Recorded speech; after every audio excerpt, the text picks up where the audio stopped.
বাবারে বাবা, যা গরম পড়েছে, এই গরমে যদি এমন একটি হেলদি শরবত থাকে তাহলে কেমন হয়। নমস্কার বন্ধুরা, রোজকার মতো আজও একটি রেসিপি নিয়ে চলে এসেছি। আজ আমি বানাবো বাদাম শরবত। এটা ভীষণই হেলদি, আর সত্যি বলতে এটা ছোট থেকে বড় সবাই খেতে পারবে আর খুব পছন্দ করবে।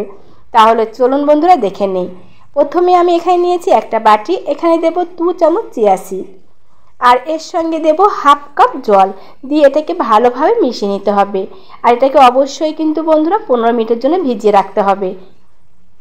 ভালোভাবে জলের সাথে এটা মিশিয়ে নিয়েছি, একটা ঢাকনা দিয়ে এক সাইডে সরিয়ে রাখবো।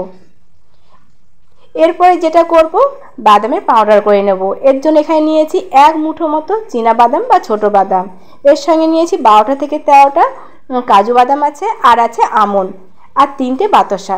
বাতাসা নাকি পেট ঠান্ডা রাখে, এটা আমার মা বলতো যে চিনির থেকে বাতাসা নাকি বেশি পেট ঠান্ডা করে। একটা স্মুথ পাউডার বানিয়ে নেব। আর এদিকে আমি দুধটা জাল দিয়ে নেব। এখানে নিয়েছি প্রায় 1 লিটার দুধ, আর দুধটাকে আমি এটাকে আগের থেকে জাল দিয়ে রেখেছিলাম, আর কিছুটা দুধ সরিয়ে রেখেছি। মানে এখানে আছে প্রায় 1 কাপ দুধ। এই দুধটা কিন্তু ঠান্ডা দুধ। এর সঙ্গে দিয়েছি 1 চামচ কাস্টার্ড পাউডার, দিয়ে ভালোভাবে মিশিয়ে রাখতে হবে। আর এদিকে কিন্তু এই বাদামটাকে একটু পাউডার বানিয়ে নিয়েছি। এটাকে কিন্তু একদম গুঁড়ো গুঁড়ো করার দরকার নেই, সামান্য দানা দানা রাখলেও কিন্তু হবে। আর এদিকে দুধের কিন্তু বলকও উঠে গেছে।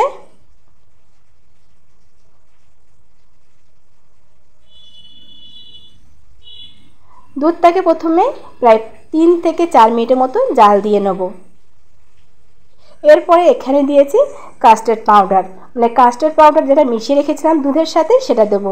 আর এই সময় কিন্তু আঁচটা একদমই আস্তে রাখতে হবে, এক হাতে ঢালতে হবে আর এক হাতে কিন্তু অনবরত নেড়ে যেতে হবে, তা না হলে কিন্তু দলা পেকে যেতে পারে। এইভাবে দিলে একদমই কিন্তু দলা পাকবে না। আর তারপর এখানে দিয়েছি বাদামের গুঁড়ো, একসঙ্গে দেবো না, অল্প অল্প দিয়ে হাতার সাহায্যে ভালোভাবে মিশিয়ে নিতে হবে, যাতে ভালোভাবে দুধের সাথে মিশে যায়, কোনো রকম দানা দানা ভাবটা না থাকে। আর হ্যাঁ বন্ধুরা, এখানে যদি মিষ্টিটা আপনারা একটু বেশি বা কম খেতে চান সেখানে কিন্তু কমিয়েও বা বাড়িয়ে দিতে পারেন। বাদামটা দিয়ে আবারও 2 মিনিট মতো জাল দিয়ে নেব। এটা আমার হয়ে গেছে, নামিয়ে নেব। প্রথমে এটাকে ভালোভাবে ঠান্ডা করে নিয়েছি। আর আপনারা চাইলে এটা ফ্রিজের মধ্যেও কিন্তু নর্মাল ফ্রিজের মধ্যে 1 ঘন্টা রাখলেও কিন্তু হবে। যেহেতু আমাদের বাড়িতে ফ্রিজ নেই, আমি এটাকে বাইরে রেখেছিলাম 1 ঘন্টা মতো। ভালোভাবে ঠান্ডা হয়ে গেলে পরিবেশনের জন্য একটা গ্লাসে ঢেলে নেব। আর এটা কিন্তু ঠান্ডা হওয়ার পর অনেকটাই ঘন হয়ে যায়। আপনারা একবার হলেও বানিয়ে দেখুন বন্ধুরা, আর কেমন হয়েছে অবশ্যই কিন্তু কমেন্ট করে জানাবেন। আর এদিকে কিন্তু চিয়া সিডগুলো ফুলে কিন্তু ডবল হয়ে গেছে। আমি এখানে খুব বেশি দেবো না, 1 চামচ করে দেবো একটা গ্লাসে। এরপরে ভালোভাবে এটাকে মিশিয়ে নিতে হবে।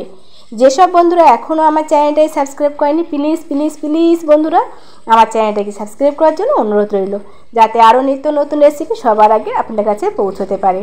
আর আমার গলা শুনেও বন্ধুরা বুঝতে পারছেন যে আমার গলাটা কতটা ভেঙে গেছে। এই গরমে কিন্তু গলাটা একদমই ভেঙে গেছে। যাই হোক, এরপরে উপরে দেবো সামান্য পরিমাণে ড্রাই ফ্রুট। এখানে ড্রাই ফ্রুট বলতে আছে কাজু, আমন্ড আর পিস্তা, ছোটো ছোটো করে কুচো করে নিয়েছি। তাহলে বন্ধুরা সবাইকে আজকের মতো নমস্কার, সবাই ভালো থাকবেন, সুস্থ থাকবেন। আবার একটা রেসিপি নিয়ে চলে আসবো অন্য।